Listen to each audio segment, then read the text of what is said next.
Hi, this is Fast Track to Fascism. My name is Christa. This is Heather.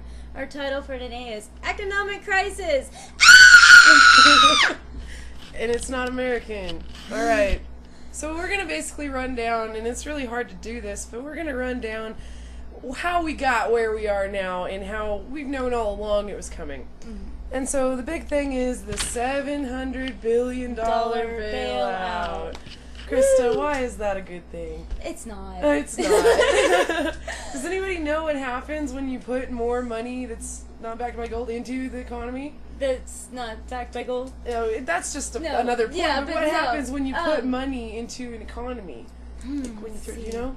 Inflation. Inflation. Aye, right. Well, Alright, so what we're trying to accomplish here, we're going to go ahead and give a rundown about the bailout right now, and the Secretary of Treasury, his name's Henry Paulson. Section 8 of Secretary Paulson's bailout proposal explicitly denies any check on his powers. It says, "Decisions by the Secretary pursuant to the authority of this Act are non-reviewable and committed to agency discretion, and may not be reviewable by any court of law or any administrative agency."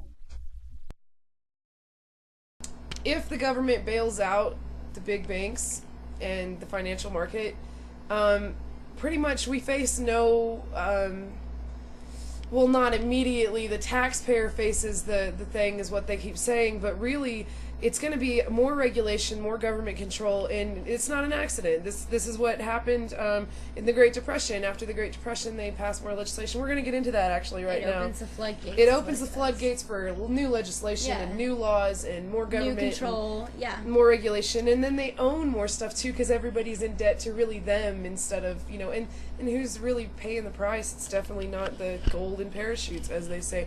So we're going to do the history of the Fed real fast, and it's not at all formal. It's just a rundown for people that don't know. Definitely. And I'm going to let Krista start on that.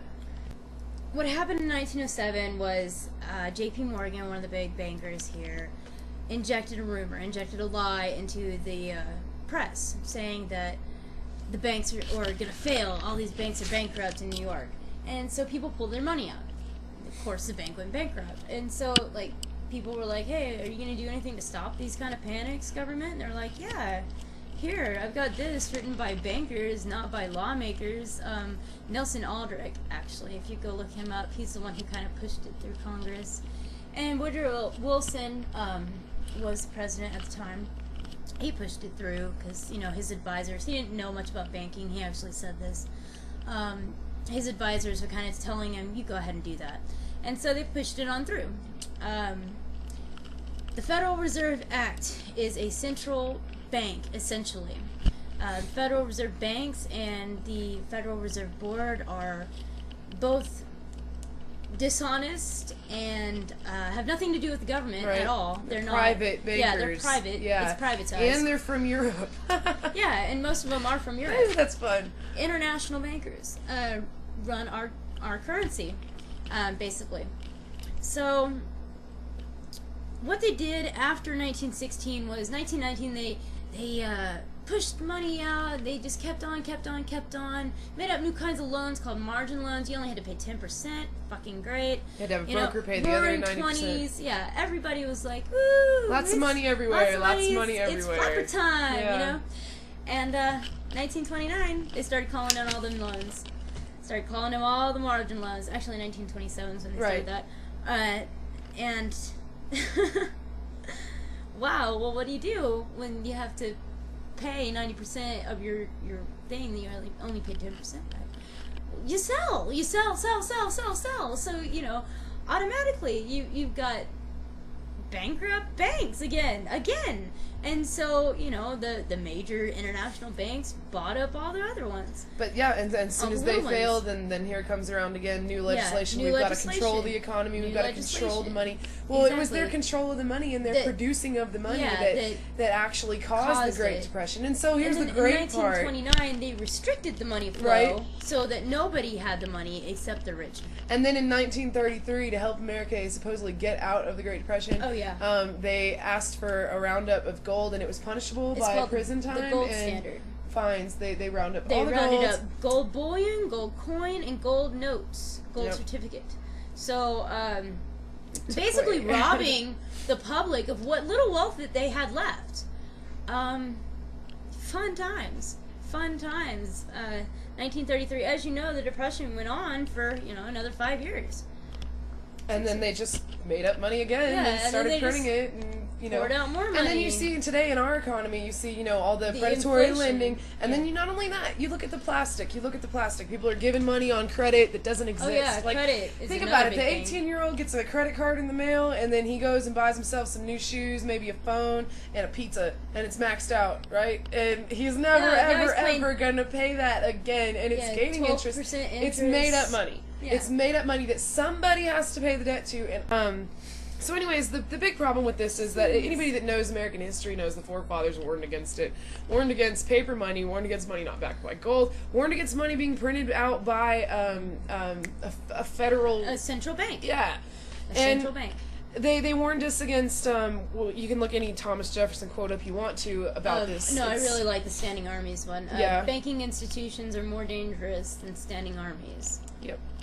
So, anyways, we're right. They knew this was going to happen. They saw it happen in Europe, and they were running away from all the money problems that Europe had inflicted on the founding. I think in the next year we're going to see some martial law and some, because of the economy, they're going to be able to declare martial law, and that's a tragedy that Bush could enact his new executive authority to, declare himself dictator.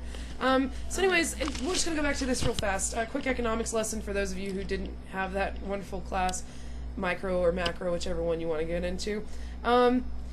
We have deficits that are outrageous in this country because we don't produce enough. We trade everything in here and we don't produce. We're a service industry. We have some schools. We have, hotels. Do you want fries with that? But other than that, that's really our we don't produce anything. We also had a 2% growth rate, and China had a 9% growth rate 3 years ago when I was actually enrolled in economics. So I'd like to see where that's gone now. And then when you put money into a system that floods it, it makes the prices go up. It's called inflation. Prices go up. Wages don't go up. Poor get poorer, rich get richer. And that is exactly what the forefathers warned against about having a private banking system in the first place. And we have a quote from a couple people. Sir, how's that? Josiah Stamp wrote, and this is a very good quote if you can go look up the whole thing, it's just the first sentence. It says, "Banking was conceived in inequity and born in sin." And he was the Royal Commission on Taxation and for the London European budget.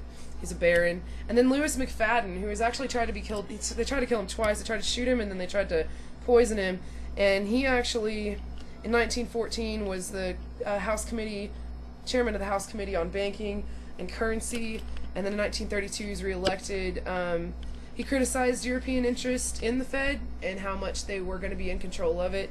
Let's see, on June 10th of 1932 he spoke to the House and accused the Fed of deliberately causing the Great Depression because of the fact. It's a great speech. It's very long. We tried to read it all. It took us like 2 hours to get halfway through. Yeah. Anyways, but it's a great speech. Yeah, go find it. What is it? We'll put the link up. All right.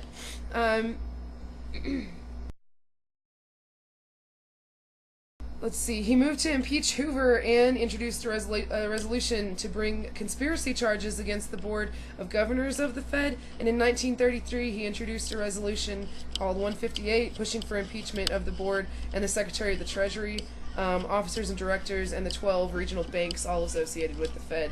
Like I said, 2 assassination attempts, and they tried to poison him at a political dinner.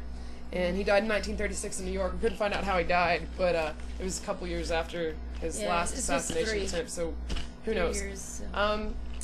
11 minutes, so in summation. In summation, we'd like to say that bailouts are bad. Bailouts are very bad. It's going to pass through Congress on Friday.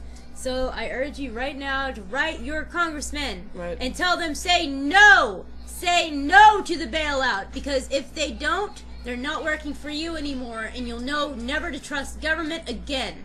Thank you. Have a good day. Bye.